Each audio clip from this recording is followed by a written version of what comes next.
জাতীয় থেকে আন্তর্জাতিক, প্রান্তিক জনপদ থেকে নগর চারপাশে ঠিক কি ঘটছে এই মুহূর্তে তা নিয়ে আয়োজন এখন চারদিক। সঙ্গে আছি শারমিন পুতুল। সুদানে আবিতে সন্ত্রাসী হামলায় বাংলাদেশ সেনাবাহিনীর 6 জন শান্তিরক্ষী নিহত হয়েছেন। শনিবার খুদে বার্তায় আইএসপিআর জানায় এই হামলায় আহত হয়েছেন আরও 8 জন। আইএসপিআর জানায় সুদানে আবি এলাকায় জাতিসংঘের ঘাঁটিতে হামলা চালিয়েছে সন্ত্রাসীরা। সন্ত্রাসীদের সঙ্গে এখনও যুদ্ধ চলছে। এদিকে এই ঘটনায় গভীর শোক ও উদ্বেগ প্রকাশ করেছেন প্রধান উপদেষ্টা। বিবৃতিতে প্রধান উপদেষ্টা বলেন, জাতিসংঘ শান্তিরক্ষা কার্যক্রমে বাংলাদেশের বিপুল অবদান আন্তর্জাতিকভাবে স্বীকৃত। তিনি নিহতদের আত্মার মাগফিরাত কামনা করেন এবং শোক সন্তপ্ত পরিবারের প্রতি সমবেদনা জানান।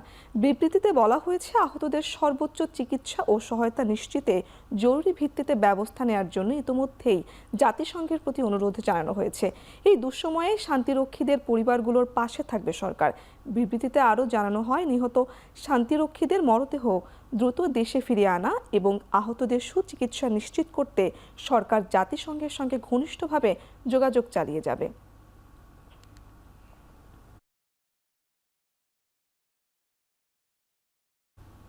এভারকেয়ার হাসপাতালে চিকিৎসাধীন গুলিবদ্ধ শরীফ ওসমান হাদির অবস্থা অত্যন্ত আশঙ্কাজনক বলে জানিয়েছেন চিকিৎসক। শনিবার বিকেলে বিবৃতিতে মেডিকেল বোর্ড জানায়, হাদির ব্রেইন মারাত্মকভাবে ক্ষতিগ্রস্ত হয়েছে। ইনজুরি আছে ফুসফুসেও। মস্তিষ্কে রক্তক্ষরণ, তার ব্লাড প্রেশার ও হার্টবিট ওঠানামা করছে, ফলে তাকে লাইফ সাপোর্টে রেখেই চিকিৎসা চালিয়ে যেতে হবে।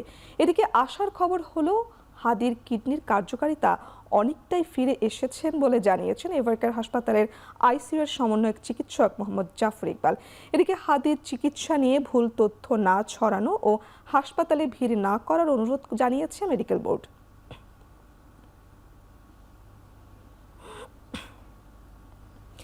এদিকে হাদির চিকিৎসার ব্যাপারে সব ধরনের ব্যবস্থা নেওয়া হচ্ছে। প্রয়োজনে তাকে বিদেশ পাঠাতে সহায়তা করা হবে বলে জানিয়েছেন স্বাস্থ্য উপদেষ্টা নূরজাহান বেগম।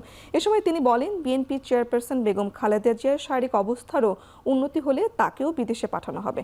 চট্টগ্রামে একটি হাসপাতাল ও নার্সিং ইনস্টিটিউশন উদ্বোধন করে এসব কথা বলেন তিনি।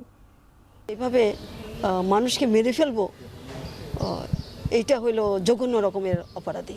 তো আমাদের দিক থেকে 100% তৎপরতা থাকবে অপরাধীকে ধরার জন্য। সরকার তো সহায়তা বলেছে, সরকার সহায়তা করবে বিদেশে যদি নিতে হয়। সেখানে আর ডিটেল তো কোনো কিছু আলোচনা হয় না। যখন ওনাদের যদি সহায়তার দরকার হয় তখন ওনারা বললে তখন সরকার বিবেচনা করবে।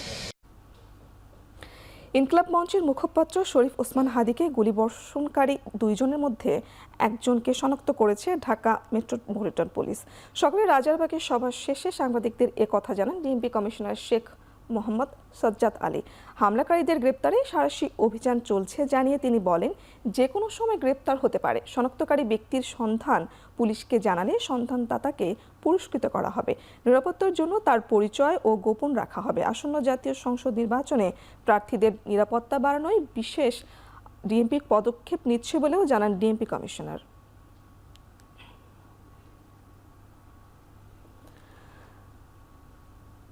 এবং আপনারা বাই দিস টাইম নামও জেনে গেছেন।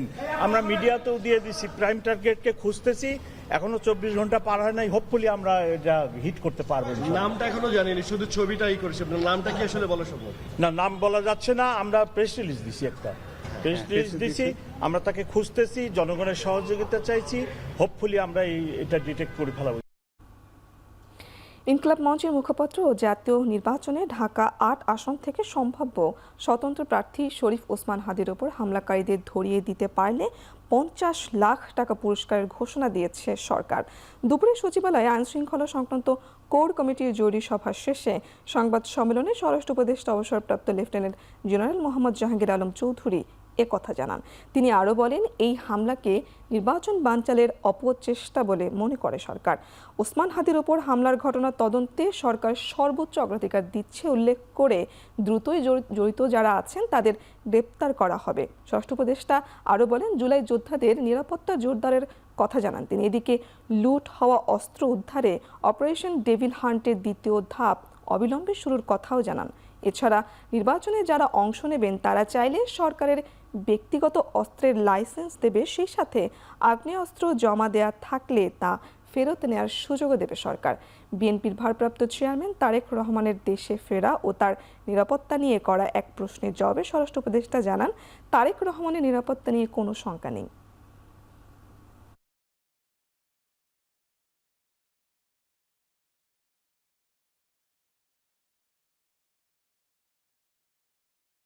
তার নিরাপত্তার ব্যাপারে কোনো শঙ্কা নাই। তার নিরাপত্তার ব্যাপারে যত ধরনের প্রস্তুতি নেওয়ার আমরা নিব। এই জুলাই যোদ্ধাদের নিরাপত্তা দেওয়ার জন্য আমরা একটা ছোট্ট একটা কমিটি করে দিছি। ওই কমিটি অ্যাসেস করে তারপরে তারা ব্যবস্থা করবে। যারা ইলেকশনে পার্টিসিপেট করবে এবং তারাও যদি হাতিয়ার চায়, তাদেরও হাতিয়ার আমরা লাইসেন্স তাদের আমরা দিব। ওসমান হাদি গুলিবিদ্ধের সাথে যারা জড়িত, তাকে যদি কেউ ধরে দিতে পারে, তার জন্য সরকার 50 লক্ষ টাকা পুরস্কার ঘোষণা করেছে। ইনকিলাব মঞ্চের মুখপাত্র শরীফ ওসমান হাদির হামলাকারীরা যেন কেউ দেশ ছেড়ে পালাতে না পারে সেজন্য দেশের সীমান্তগুলোতে সতর্কতা জারি করেছে বর্ডার গার্ড বাংলাদেশ। ব্রাহ্মণবাড়িয়া সীমান্ত থেকে সীমান্ত টহল কার্যক্রম জোরদার করে বিজিবির 25 ব্যাটালিয়নের অধিনায়ক লেফটেন্যান্ট কর্নেল জব্বার আহমেদ জানান, সদর দপ্তরের নির্দেশনায় আখাউড়া, বিজয়নগর এবং হবিগঞ্জের ধর্মঘর সীমান্তে টহল কার্যক্রম স্বাভাবিকের চেয়ে দ্বিগুণ করা হয়েছে। কোনো অবস্থাতেই অবৈধভাবে কেউ সীমান্ত অতিক্রম করতে পারবে না বলে আরও জানান বিজিবি। এদিকে মৌলভীবাজারেও সবকটি সীমান্তে টহল জোরদার সহ চৌকি বসিয়ে তল্লাশি চালাচ্ছে বিজিবি। কোনো সন্ত্রাসী যদি দেশ ছেড়ে পালাতে না পারে সেজন্য শ্রীমঙ্গল ব্যাটালিয়নের অধীনস্থ বিওপিতে 34টি টহল পরিচালনা করা হচ্ছে।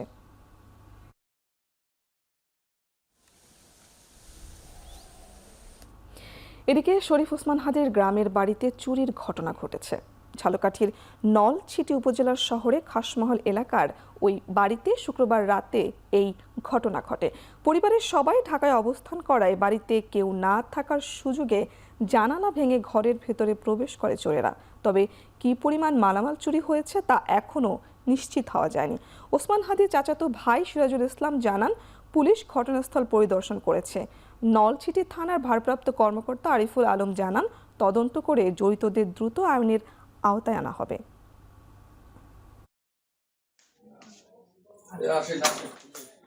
রিয়াজ মামা আছে, সে নাকি এক ব্যক্তিকে দেখছে, দেখার পর তার ধাওয়া করছে, পরে এখান থেকে গেট ওভারটেক করে পালাইছে। এখন আমরা এসে দেখলাম ওনার ডাইনিং রুমের একটা জানালা খোলা।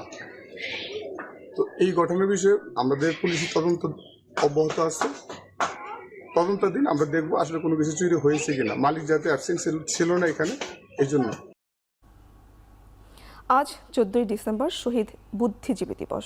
1971 সালের এদিন দখলদার পাকিস্তানি হানাদার বাহিনী ও তাদের দোসর রাজাকার আলবদর আল শামসরা বাংলার শ্রেষ্ঠ সন্তান বুদ্ধিজীবীদের হত্যা করে। দেশের বরেণ্য শিক্ষাবিদ, চিকিৎসক, প্রকৌশলী, সাংবাদিক, শিল্পী, শিক্ষক সহ বিশিষ্ট ব্যক্তিদের তাদের বাড়ি থেকে তুলে নিয়ে চোখ বেঁধে অজ্ঞাত স্থানে নিয়ে নির্মমভাবে নির্যাতন ও হত্যা করা হয়। পরে তাদের লাশ রাজধানীর রায়ের বাজার, মিরপুর সহ কয়েকটি বধ্যভূমিতে ফেলে দেওয়া হয়। পরাজয় আসন্ন বুঝতে পেরে পাকিস্তানি বাহিনী এবং তাদের আলবদর, আল শামস ও রাজাকারের মতো স্থানীয় দোসররা দেশের বুদ্ধিজীবী সমাজকে নিশ্চিহ্ন করে এবং উদীয়মান বাংলাদেশকে বুদ্ধিবৃত্তিকভাবে পঙ্গু করার লক্ষ্যে ঠান্ডা মাথায় এই গণহত্যা চালায়।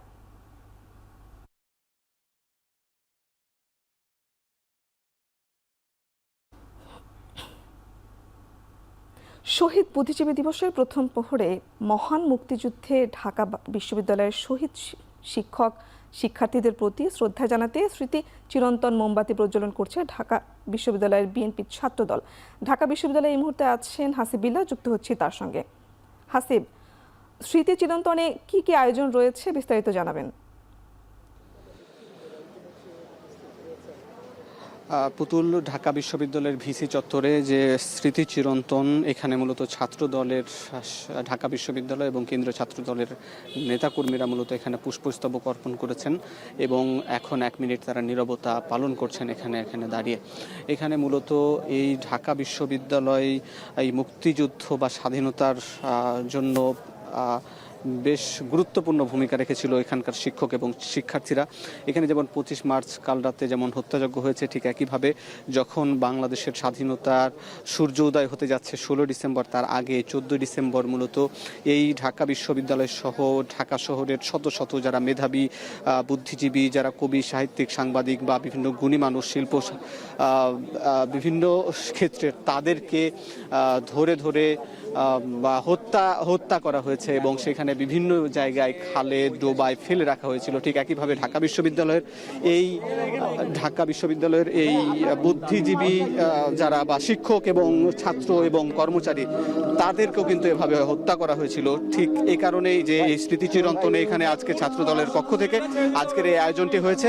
এই ছিল মূলত পুতুল এই ঢাকা বিশ্ববিদ্যালয় ভিসি চত্বর থেকে সবশেষ খবর।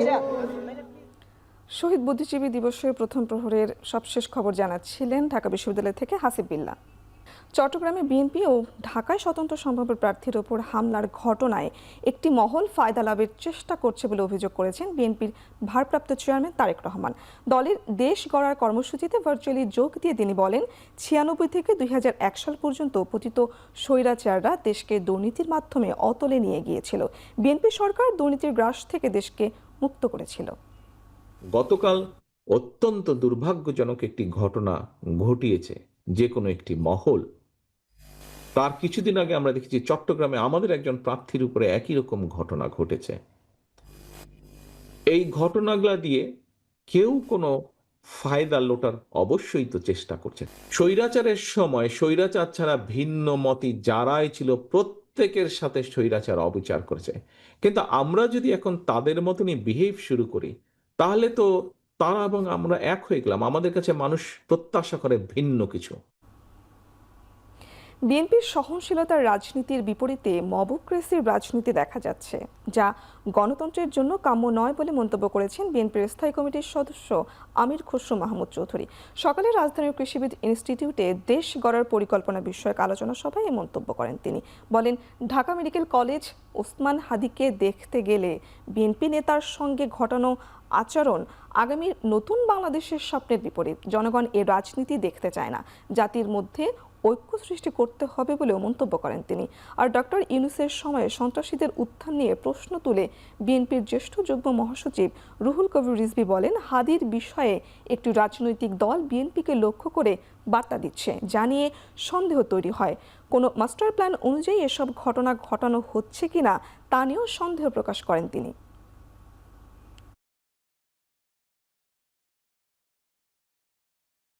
এই সময় এত সন্ত্রাসীদের উত্থান কেন ঘটবে? আজকে পাড়ায় পাড়ায়, মহল্লায় মহল্লায় এত সন্ত্রাসীরা পরিব্যাপ্ত হয়েছে, এটা কিসের জন্য? এটা আজকে সাধারণ মানুষকে ভাবিয়ে তুলছে। নানা কথা মানুষ নানাভাবে বলছে। কোথার থেকে তারা এই সন্ত্রাসীরা এত রাজত্ব করছে? এখন তো আরো শান্তিপূর্ণ সময়ের মধ্যে সাধারণ মানুষ বসবাস করার কথা। আমরা দেখেছি একজন নেতা, বাংলাদেশ জাতীয়তাবাদী দলের একজন শীর্ষ নেতা, উচ্চ পর্যায়ের নেতা, একটা হসপিটালে এরকম একটা ঘটনার পরে উপস্থিত হওয়ার পরে কি ধরনের একটা মবক্রেসি চলেছে, সেটা বাংলাদেশের আগামীর বাংলাদেশের মানুষের যে স্বপ্ন, তার বিপরীতে কর্মকাণ্ড। বাংলাদেশের মানুষ এই রাজনীতি দেখতে চায় না, আমরা এই রাজনীতি দেখতে চাই না। একটি দল পরিকল্পিতভাবে নির্বাচন বানচালের চেষ্টা করছে বলে মন্তব্য করেছেন বিএনপির স্থায়ী কমিটির সদস্য ও ঢাকা 8 আসনের প্রার্থী মির্জা আব্বাস। বলেন, বিএনপি সর্বোচ্চ ধৈর্যের সঙ্গে পরিস্থিতি নিয়ন্ত্রণ করবে। দুপুরে ইনকিলাব মঞ্চের মুখপাত্র শরীফ ওসমান হাদির উপর হামলার প্রতিবাদে আয়োজিত বিক্ষোভ সমাবেশ ও মিছিল থেকে কথা বলেন তিনি। এই আঘাত হাদির উপরে নয়, এই আঘাত বাংলাদেশের মানুষের গণতান্ত্রিক অধিকারের উপরে, এই আঘাত বাংলাদেশের সার্বভৌমত্বের উপরে, এই আঘাত বাংলাদেশের স্বাধীনতার উপরে। অনেক ষড়যন্ত্র দেখেছি, এদের ষড়যন্ত্র 71-এ দেখেছি, এদের ষড়যন্ত্রের কথা শুনেছি, 47 সালের কথা শুনেছি, 71, অতঃপর 86, 90, 91, সকল সময়ই এই দলটি একটি ষড়যন্ত্রের সঙ্গে জড়িত থাকে। ষড়যন্ত্রবিহীন এই দল কখনো চলতে পারে না। হাদির ওপর হামলার ঘটনায় রাজনৈতিক ঐক্য ধরে রাখতে প্রধান উপদেষ্টার সাথে বৈঠক করেছে বিএনপি, জামায়াত ও এনসিপি। প্রার্থীদের সর্বোচ্চ নিরাপত্তা চেয়ে নেতারা বলেন এই হামলা বিচ্ছিন্ন ঘটনা নয়। বৈঠক করে জুলাই যোদ্ধাদের সুরক্ষার দাবি জানান হাদির পরিবার ও সহকর্মীরা। বৈঠক শেষে এনসিপির আহ্বায়ক নাহিদ ইসলাম অভিযোগ করেন আওয়ামী লীগ চক্রের ষড়যন্ত্রের শিকার হয়েছেন ওসমান হাদি। তিনি বলেন পতিত শক্তি নির্বাচন বানচালের চেষ্টা করছে এবং এই পরিস্থিতিতে আইন শৃঙ্খলা রক্ষায় সরকারকে আরও কঠোর হতে হবে। বিএনপির স্থায়ী কমিটির সদস্য সালাউদ্দিন আহমেদ জানান রাজনৈতিক মতপার্থক্য থাকলেও ফ্যাসিবাদ বিরোধী শক্তির সঙ্গে বিএনপি ঐক্যবদ্ধ থাকবে। এদিকে প্রধান উপদেষ্টা ওসমান হাদির পরিবারের সদস্যদের আশ্বস্ত করে বলেন তার সর্বোচ্চ চিকিৎসা নিশ্চিত করা হচ্ছে এবং প্রয়োজনে বিদেশে পাঠানো হবে। একই সঙ্গে জুলাই যোদ্ধাদের নিরাপত্তা নিশ্চিতের দাবি জানান পরিবারের সদস্যরা।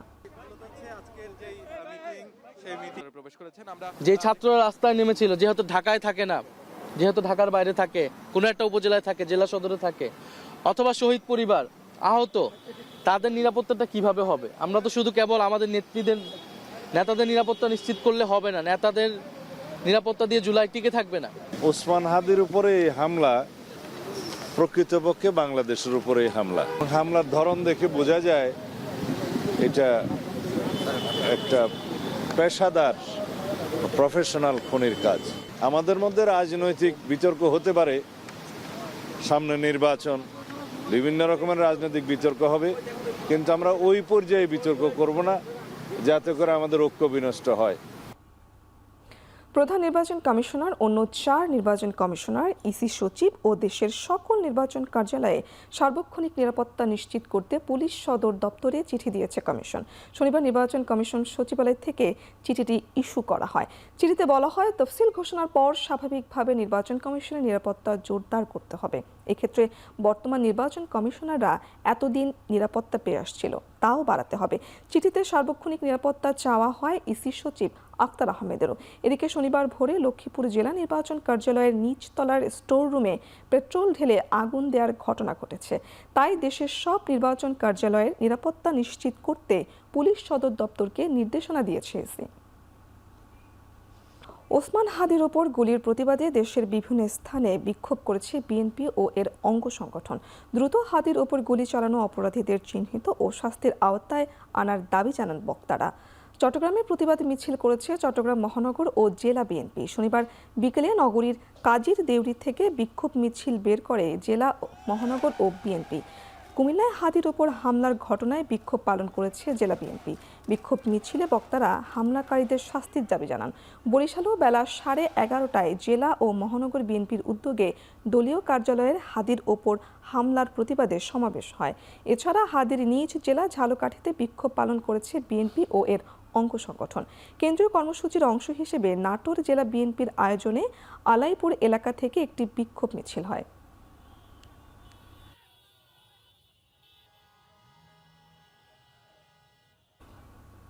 কর্মসংস্থান না থাকলে মানুষের জীবন ছিন্ন ভিন্ন হয়ে যায় এবং তরুণ সমাজ বিভ্রান্ত হয়। ফলে অর্থনীতি নিয়ে সঠিক তথ্য থাকা উচিত বলে মনে করেন বিএনপির স্থায়ী কমিটির সদস্য ডক্টর আব্দুল মঈন খান। রাজধানীর সিরডাপ মিলনায়তনে গণতান্ত্রিক পুনর্গঠনের জন্য আলোচনা, তরুণদের কর্মসংস্থান প্রসঙ্গ শীর্ষক আলোচনা সভায় কথা বলেন তিনি। এ সময় জাতীয় পার্টির নাগরিক পার্টির যুগ্ম আহ্বায়ক সরওয়ার তুষার বলেন, শিক্ষা ছাড়া কর্মসংস্থান বৃদ্ধি সম্ভব নয়। সভায় গণ অধিকার পরিষদের সাধারণ সম্পাদক রাশেদ খান বলেন, ক্ষমতায় গেলে মানুষ তরুণদের নিয়ে চিন্তা করা বন্ধ করে দেয়, তাই দেশের কোনো পরিবর্তন নেই।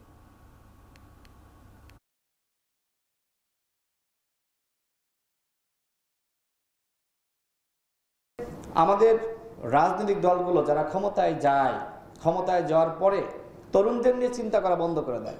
শিক্ষা নিয়ে, চিকিৎসা নিয়ে তারা খুব বেশি চিন্তা করে বলে আমার কাছে মনে হয় না। এই জন্য যেটি হয়েছে যে বাংলাদেশে কোনো পরিবর্তন হয় নাই।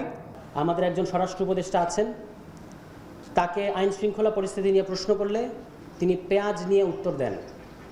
তো এরকম একজন স্বরাষ্ট্র উপদেষ্টা, আমি এটা খুব পরিষ্কারভাবে বলতে চাই যে তার পক্ষে, তার উপর আমাদের আস্থা নাই।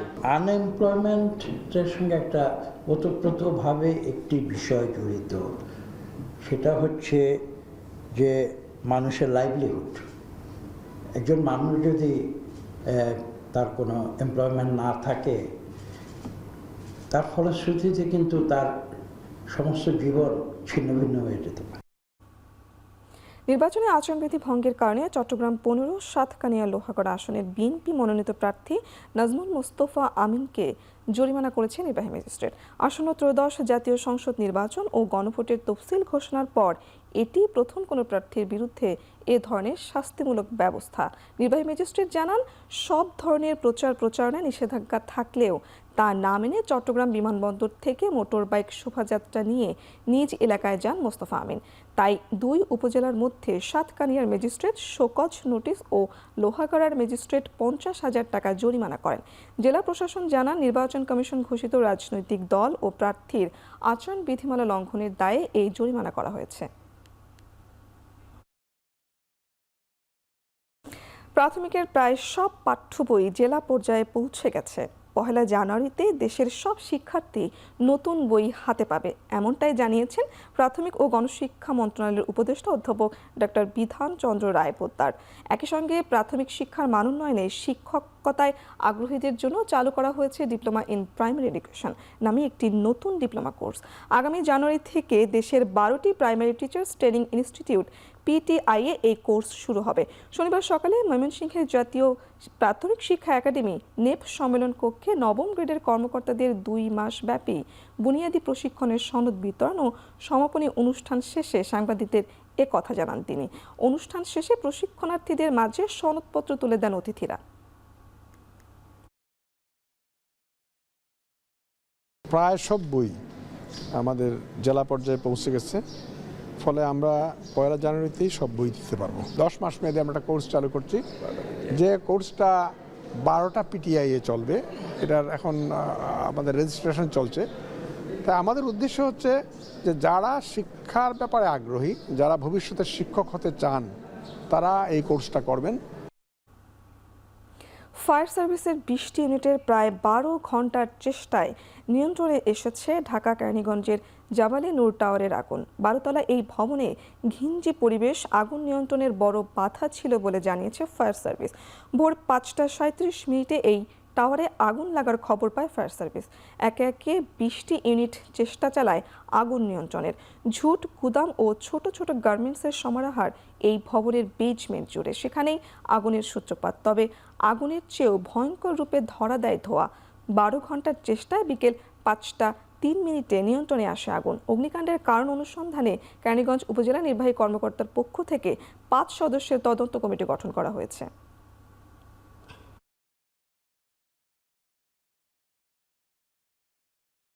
বিল্ডিংয়ের প্রতিটা জায়গায় আপনার জুট এবং গার্মেন্টসের অ্যাক্সেসরিজ দিয়ে পুরা বোঝাই করা, প্রতিটা ছোট বড় শাটার দিয়ে ক্লোজ করা, ক্রসেবল গেট দিয়ে ক্লোজ করা, যার কারণে আমাদের এত সময় লাগছে। আমরা একটি 5 সদস্য বিশিষ্ট একটি কমিটি গঠন করব। এখানে রাজুকের বিল্ডিং কোড বানা হয়েছে কিনা, এবং আপনারা দেখছেন যে এই 10 তলা বিল্ডিংয়ের পাশেই প্রায় 4-5টি বিল্ডিং রয়েছে যেগুলো খুবই অ্যাডজাসেন্ট। এখানে আমরা দেখতে পাচ্ছি যে এখানে বিল্ডিংয়ের কোড মানা হয়নি। কুষ্টিয়ার দৌলতপুর সীমান্তে BSF এর গুলিতে আহত বাংলাদেশি যুবকের মৃত্যু হয়েছে। বিজিবি জানায়, গেল 5 ডিসেম্বর রাত 2টার দিকে রামকৃষ্ণপুর ইউনিয়নের আশ্রয়ন BOP-র পাশ দিয়ে ভারতীয় সীমান্তে প্রবেশ করে শান্তসহ কয়েকজন যুবক। এ সময় তাদের লক্ষ্য করে গুলি ছোড়ে BSF। এ সময় গুরুতর আহত শান্তকে আটক করে মুর্শিদাবাদ জেলার হোগলবাড়ি থানায় নিয়ে যায় তারা। পরে সেখান থেকে হাসপাতালে নেওয়ার পর এদিন রাতেই চিকিৎসাধীন অবস্থায় মারা যায় সে। বিজিবি জানিয়েছে, শান্ত একজন মাদক চোরা কারবারি। ভারতীয় সীমান্তে প্রবেশকালে তাকে গুলিবিদ্ধ অবস্থায় আটক করে BSF। নিহত শান্ত মোহাম্মদপুর ডাঙ্গের পাড়া গ্রামের শিপন আলীর ছেলে।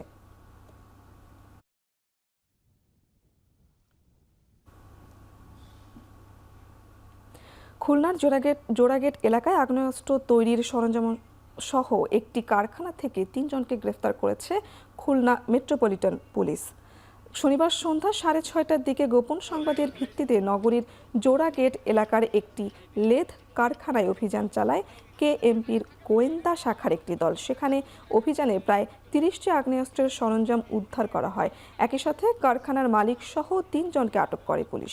নির্বাচনের সহিংসতা, জলদস্যু সহ নগরীর বিভিন্ন সন্ত্রাসী গ্রুপ এখান থেকে অস্ত্র সংগ্রহ করে বলে ধারণা করছে পুলিশ কর্মকর্তারা।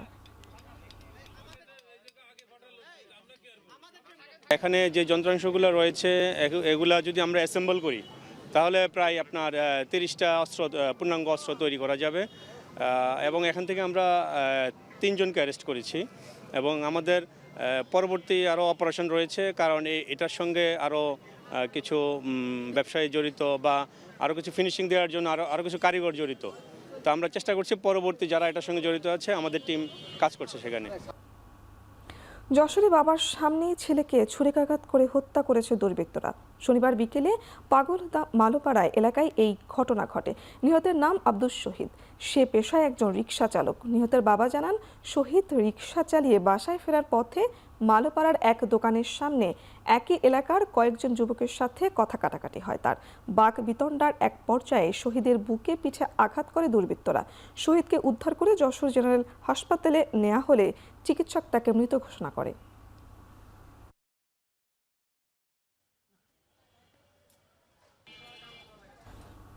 শরীয়তপুরে জাজিরায় 6 বছরের এক শিশুকে ধর্ষণের অভিযোগ উঠেছে।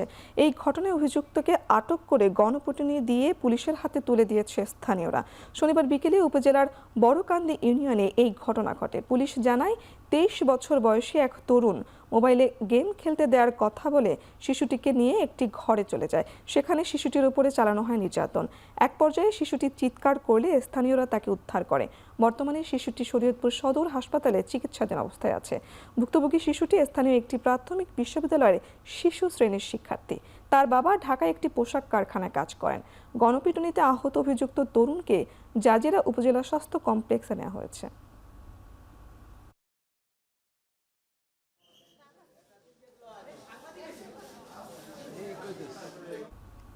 গাজীপুরের টঙ্গীতে 2 বিকাশ কর্মীকে গুলি ও ছুরিকাঘাত করে টাকা লুটের ঘটনা ঘটেছে।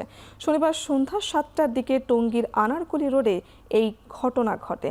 পুলিশ জানায়, এজেন্টদের কাছ থেকে প্রায় 15 লাখ টাকা সংগ্রহ করে মোটরসাইকেলে টঙ্গী বাজার সেনা কল্যাণ অফিসে ফিরছিলেন বিকাশ কর্মী আরিফ ও আজাদ। আনারকলি রোডে পৌঁছলে দুর্বৃত্তরা তাদের পথ রোধ করে। এ সময় তারা আরিফকে 2 রাউন্ড গুলি করে আর আজাদকে ধারালো অস্ত্র দিয়ে ছুরিকাঘাত করে টাকার ব্যাগ ছিনিয়ে নেয়। পরে স্থানীয়রা তাদের উদ্ধার করে হাসপাতালে পাঠায়। গুলিবিদ্ধ আরিফকে উন্নত চিকিৎসার জন্য ঢাকা মেডিকেল কলেজে পাঠানো হয়েছে। হামলাকারীদের শনাক্ত ও গ্রেপ্তারের অভিযান চলছে বলে জানিয়েছে পুলিশ।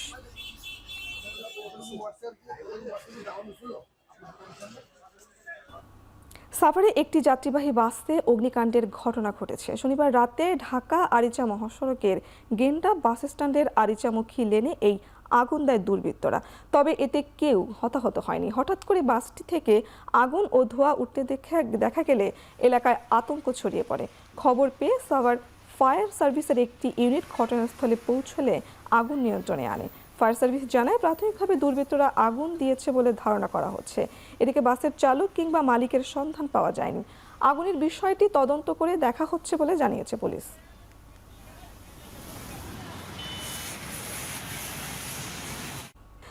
মাত্র 0.8% কার্বন নিঃসরণ করেও জলবায়ু পরিবর্তনের বড় ভুক্তভোগী বাংলাদেশ। ক্ষতিপূরণে ধনী দেশগুলোর কাছে জলবায়ু অর্থায়নের দাবি করেন সরকারের উপদেষ্টারা। জলবায়ু ন্যায্যতা সমাবেশে অংশ নিয়ে জলবায়ু সুবিচার জরুরি বলেও মন্তব্য করেন সরকারের উপদেষ্টা ও পরিবেশবিদরা। সকালে রাজধানীর শেরেবাংলা কৃষি বিশ্ববিদ্যালয়ে জাতীয় ও আন্তর্জাতিক 21টি সংগঠনের উদ্যোগে 2 দিনের সমাবেশে অংশ নিয়েছে বিশ্বের 14টি দেশের হাজারও বেশি পরিবেশবিদ, গবেষক সহ সামাজিক আন্দোলনের নেতৃবৃন্দ। বিশ্বের নানা প্রান্তে জলবায়ু ন্যায্যতা প্রতিষ্ঠায় কাজ চলছে। তারই ধারাবাহিকতায় তৃতীয়বারের মতো শুরু হয়েছে জলবায়ু ন্যায্যতা সম্মেলন। অনুষ্ঠানে অংশ নিয়ে সমাজ কল্যাণ উপদেষ্টা বলেন, পরিবেশ, জলবায়ু ও দেশ রক্ষায় উন্নয়ন নীতির পরিবর্তনের পাশাপাশি জলবায়ু সুবিচার জরুরি। এ সময় মৎস্য ও প্রাণী সম্পদ উপদেষ্টা ফরিদা আখতার বলেন, জলবায়ু পরিবর্তনজনিত ক্ষতিগ্রস্ত জনগোষ্ঠীকে সহায়তা, দুর্যোগ মোকাবেলা সহ পরিবেশের ন্যায্যতা নিশ্চিতে প্রয়োজন সম্মিলিত প্রচেষ্টা।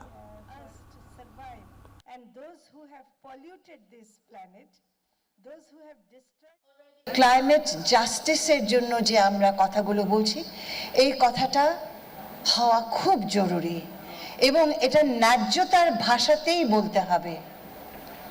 কারণ এমন একটা অর্থনীতি সারা পৃথিবীকে গ্রাস করেছে, মানুষের যে ক্ষতি হচ্ছে সব দিক, এটা মানবাধিকারেরও বিষয় হয়ে গেছে। এবং আমরা কিন্তু অনেক সময় ওখানে যেটা দাবি করছে ক্লাইমেট ফাইন্যান্সে আমরা কতটুকু পাবো, ক্লাইমেট ফাইন্যান্সও যখন তারা দেবে বলে মনে হয় যেন এটা তারা দয়া করে দিচ্ছে এবং দিতে গিয়ে বলে যে লোন দেব, গ্র্যান্ট দেবে না। 90% লোন। আমি লোন নেব কেন? আমি লোন শোধ করব কি করে? বাঙালি ঐতিহ্য তুলে ধরতে গুলশান লেক পার্কে আয়োজন করা হয়েছে বর্ণাঢ্য পৌষ উৎসব। গুলশান সোসাইটি ও ফ্যাশন ডিজাইন কাউন্সিলের যৌথ উদ্যোগে এই উৎসবের আয়োজন করা হয়। শনিবার সকাল থেকে রাত পর্যন্ত চলা এই উৎসবে ছিল লোকসঙ্গীতের সুর, দেশীয় কারুশিল্প ও বুনন শিল্পের নান্দনিক প্রদর্শনী, পাশাপাশি ছিল নানা রকম পিঠাপুলির স্টল। উৎসবের শেষ পর্বে আয়োজন করা হয় বিশেষ ফ্যাশন শো, যেখানে দেশীয় নকশা ও লোকজ মোটিফে ফুটে ওঠে বাঙালির সংস্কৃতি ও ঐতিহ্য। সব মিলিয়ে গুলশান লেক পার্কের পৌষ উৎসব পরিণত হয় এক প্রাণবন্ত সাংস্কৃতিক মিলন মেলায়।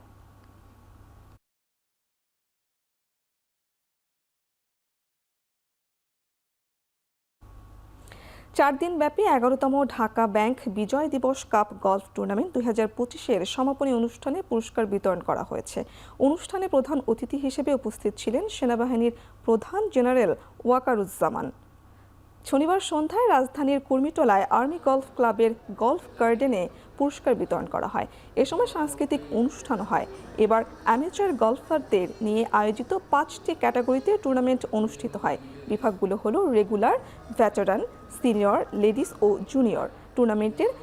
টুর্নামেন্টে 831 জন গলফার অংশ নেন। এ সময় আরও উপস্থিত ছিলেন আর্মি গলফ ক্লাবের president lieutenant general Khan Firoz Ahmed, Dhaka bank পিএলসির চেয়ারম্যান আব্দুল হাই সরকার সহ ঊর্ধ্বতন কর্মকর্তারা।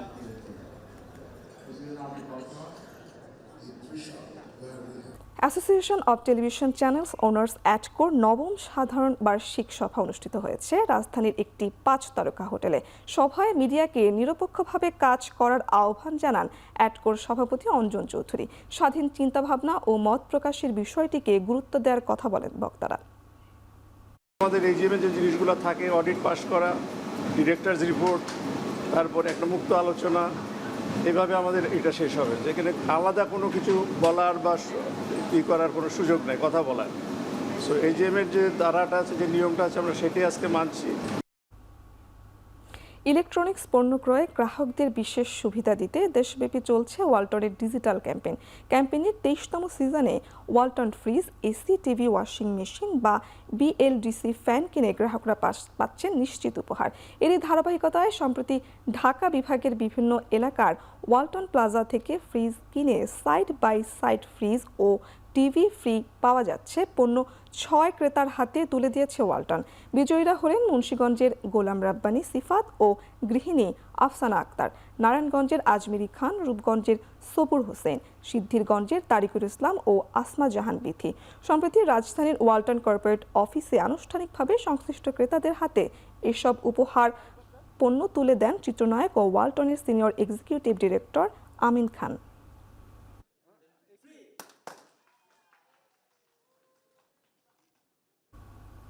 শুরু হলো সোসাইটি অব সার্জন অব বাংলাদেশের 18তম আন্তর্জাতিক কংগ্রেস।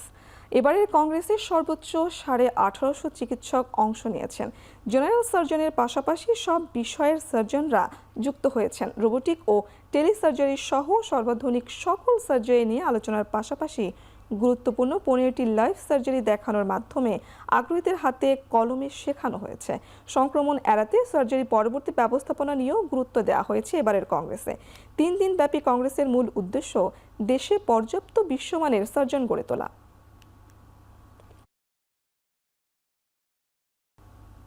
গালফ অব ওমান থেকে 60 লাখ লিটার চোরাই তেলবাহী একটি জাহাজ জব্দ করেছে ইরানের কোস্টগার্ড।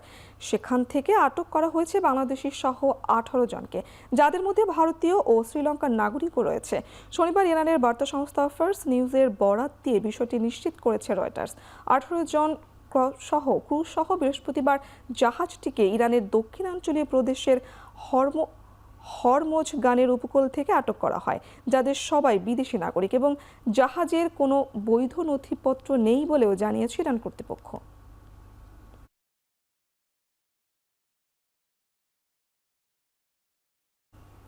যুদ্ধবিরতি আলোচনার মাঝে পাল্টাপাল্টি হামলা অব্যাহত রেখেছে রাশিয়া ও ইউক্রেন। শনিবার কিয়েভ জানায়, নতুন করে চালানো রুশ হামলায় ইউক্রেনের একটি শহরে অন্তত 5 জন আহত হয়েছে। এছাড়া বিদ্যুৎ বিচ্ছিন্ন হয়ে পড়েছে ইউক্রেনের অনেক এলাকার বাসিন্দা। এর আগে শুক্রবার ইউক্রেনের 2টি বন্দরে হামলা চালান ক্রেমলিন। এতে তুরস্কের মালিকানাধীন 3টি জাহাজ আগুন ধরে যায়। পাশাপাশি একই দিন নতুন করে ইউক্রেনের আরও 8টি শহর দখলের দাবি করে রাশিয়া। তবে কিয়েভ জানায়, কুপিয়ানস্ক অঞ্চলের নিয়ন্ত্রণ ধরে রাখতে অগ্রসর হচ্ছে ইউক্রেনি বাহিনী। এদিকে ইউক্রেন যুদ্ধবিরতি নিয়ে আলোচনার জন্য ভ্লাদিমির জেলেনস্কির সঙ্গে আলোচনায় বসতে রোববার জার্মানি যাবেন ডোনাল্ড ট্রাম্পের বিশেষ দূত স্টিভ উইটকফ।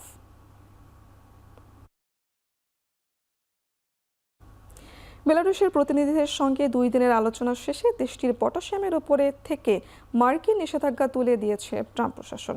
এরপরই দেশটির কারাগারে বন্দী নোবেল বিজয়ী মানবাধিকার কর্মী ও বিরোধী দলীয় নেতা সহ 123 জনকে মুক্তি দিয়েছে বেলারুশ সরকার। 5 বছর আগে বেলারুশের প্রেসিডেন্ট নির্বাচিত হন মস্কোর ঘনিষ্ঠ আলেক্সান্ডার লুকাশেঙ্কো।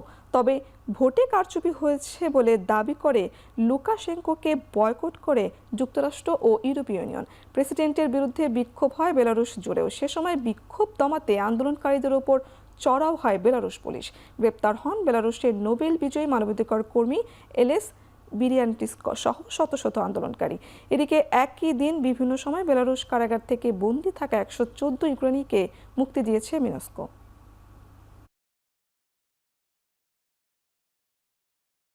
2026 নারী সাফ ফুটসাল টুর্নামেন্টের জন্য 18 সদস্যের প্রাথমিক দল ঘোষণা করেছে বাংলাদেশ ফুটবল ফেডারেশন। সেখানে জায়গা পেয়েছেন কোচের বিরুদ্ধে বিদ্রোহের কারণে দীর্ঘদিন ধরে মূল জাতীয় দলের বাইরে থাকা সাবিনা খাতুন, মাসুরা পারভিনরা। আগামী বছরের প্রথমবারের মতো মাঠে গড়াবে সাফ নারী ফুটসাল চ্যাম্পিয়নশিপ।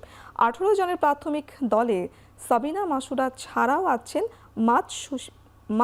সুষিমা, সুমাইয়া, কৃষ্ণা, রানী সরকারের মতো অভিজ্ঞরা। এছাড়া দীর্ঘদিন পরে ডাক পেয়েছেন 2022 নারী সাফ চ্যাম্পিয়নশিপের জয়ী দলের সদস্য মার্জিয়া ও মিশরাত জাহান মৌসুমী। এর আগে 2018 সালে সাবিনার নেতৃত্বে থাইল্যান্ডে নারী এশিয়ান কাপ ফুটসালের বাছাই পর্ব খেলছিল বাংলাদেশ। সেবার অবশ্য সবগুলো ম্যাচেই হারের তেতো অভিজ্ঞতা পেয়েছে মেয়েরা। অবশেষে 11টি দল নিয়ে 29 ডিসেম্বর থেকে শুরু হতে যাচ্ছে নারী ফুটবল লীগ। লীগকে সামনে রেখে দলগুলো দল বদলে অংশ নেবে 14 ডিসেম্বর থেকে 26 ডিসেম্বর পর্যন্ত। দলগুলোর সাথে মিটিং শেষে নারী ফুটবল লীগের বিষয়ে জানিয়েছে বাফুফের নারী উইংয়ের চেয়ারম্যান মাহফুজা আক্তার কিরণ। 14 ডিসেম্বর থেকে 26 ডিসেম্বর এই 13 দিন দলবদল, 29 ডিসেম্বর লীগ শুরু, 31 জানুয়ারির ভিতরে লীগ শেষ। এটা সিঙ্গেল লীগ, এখানে 55টা ম্যাচ হবে। আমাদের এই লিগে আমরা ফরেন প্লেয়ার 4টা অ্যালাউ করেছি, কিন্তু খেলবে 3 জন। আর এখানে আরেকটা জিনিস আছে সেটা হচ্ছে যে আমরা এবার এজ লেভেলের উপরে খুব গুরুত্ব দিয়েছি। প্রত্যেকে যারা রেজিস্ট্রেশন হচ্ছে 35 জন সর্বোচ্চ রেজিস্ট্রেশন করতে পারবে একটা ক্লাব, আর সর্বনিম্ন 23 জন। এর ভিতরে আমাদের আন্ডার 17 থেকে 4 জন প্লেয়ার থাকতে হবে প্রত্যেকটা টিমে, এবং আন্ডার 20 থেকে 4 জন প্লেয়ার থাকতে হবে। শেষ করছে এখন চারদিক। এখন টেলিভিশন ওয়েবসাইট দেখতে ভিজিট করুন www.ekhon.tv। এছাড়া ফেসবুকে দেখতে ভিজিট করুন facebook.com/tv.ekhon এবং ইউটিউবে দেখতে ভিজিট করুন youtube.com/c/ekhon tv।